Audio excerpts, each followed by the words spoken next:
Everyone, आज हम कार्य पत्र 31 करेंगे, हिंदी का, कक्षा 9th का। तो आज हम पढ़ेंगे उपसर्ग के बारे में। हम बातचीत में कई बार एक ही शब्द का कई बार प्रयोग करते हैं और कई बार कुछ शब्दों में कुछ वर्ण ये शब्द जोड़कर एक नया शब्द बना लेते हैं। यह कोई कोई विज्ञान नहीं, एक सामान्य व्यक्ति भी कर सकता है कि ये कोई विद्वान ही नहीं कर सकता, ये सभी लोग ऐसे कर देते हैं। सब निर्माण, ये जो सब निर्माण होते हैं सारे, यह कार्य समाज में जाने अनजाने में कर देती है और फिर ये सजग रूप से ये कार्य व्याकरण में उपसर्ग, प्रत्यय, संधि, समास आदि के द्वारा जिए जाते हैं और फिर ये शब्द एक तरह से क्या बन जाते हैं, ये हमारे एक तरह से संधि, समास, उपसर्ग, प्रत्यय बन जाते हैं। इससे हमारी भाषा मजबूत होती है, उसमें और नए नए शब्द आते हैं। तो आइए आज हम इन्हीं में से एक के बारे में जानेंगे, उपसर्ग। तो उपसर्ग दो शब्दों से बना होता है, उप प्लस सर्ग। तो उप का अर्थ है समीप और सर्ग का अर्थ है दृष्टि, बनना या निर्माण करना। तो जिससे इसका अर्थ है पास में रखकर दूसरा नया अर्थ वाला शब्द बनाना।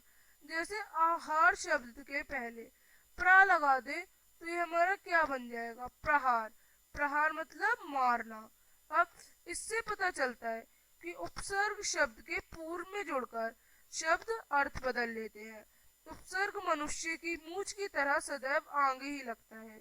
जैसे मूंछ के लगते ही मनुष्य के चेहरे पर परिवर्तन दिखाई देने लगते हैं, उसी प्रकार उपसर्ग के दिखते ही शब्दों में परिवर्तन आ जाते हैं। उपसर्ग के विपरीत प्रत्यय पूंछ की तरह पीछे लगते हैं और प्रत्यय कहाँ लगते हैं, पूंछ की तरह पीछे लगते हैं। अब उपसर्ग के अपने अर्थ होते हैं, फिर भी इनका अलग से प्रयोग नहीं होता। यह अन्य शब्दों के साथ मिलकर उनके एक विशेष अर्थ का बोध कराते हैं। इनके साथ मिलने वाले शब्दों को मूल शब्द कहा जाता है। तो ये आपने जाना, हिंदी में 5 तरह के उपसर्ग होते हैं। तो हिंदी में 5 तरह के उपसर्ग। पहले संस्कृत के उपसर्ग। संस्कृत के उपसर्ग है आ, अति, अधि, अनु, अप, अपि, इसी तरह से। हिंदी के 10 है, आ, अन, अध, औ, अव, उन, का, कु, दू, नी, भर, सा, सु, बिन। और उर्दू में 12 है, कम, खुश, गैर, दर, ना, बेला, बद, बर, सर, हम, हर। अंग्रेजी के उपसर्ग में आते हैं सब्र, deputy, vice, general, chief, head. और उपसर्ग होती है उपसर्ग की तरह प्रयोग होने वाले प्रत्यय।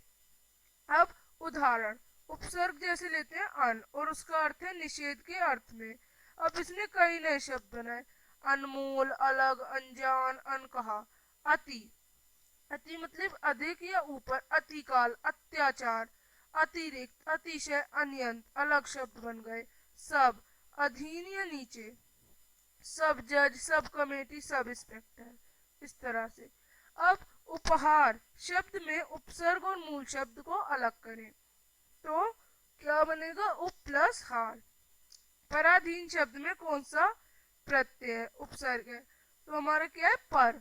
निम्नलिखित उपसर्ग से नए शब्द बनाए, अतिशय, अतिक्रमक, आ से आगम और आगमान। अब पर से पराधीन और पराक्रम। निम्नलिखित शब्दों में उपसर्ग लगाए, पुत्र में सुपुत्र, कुपुत्र, हाजिर में गैर हाजिर, ज्ञानी में अज्ञानी।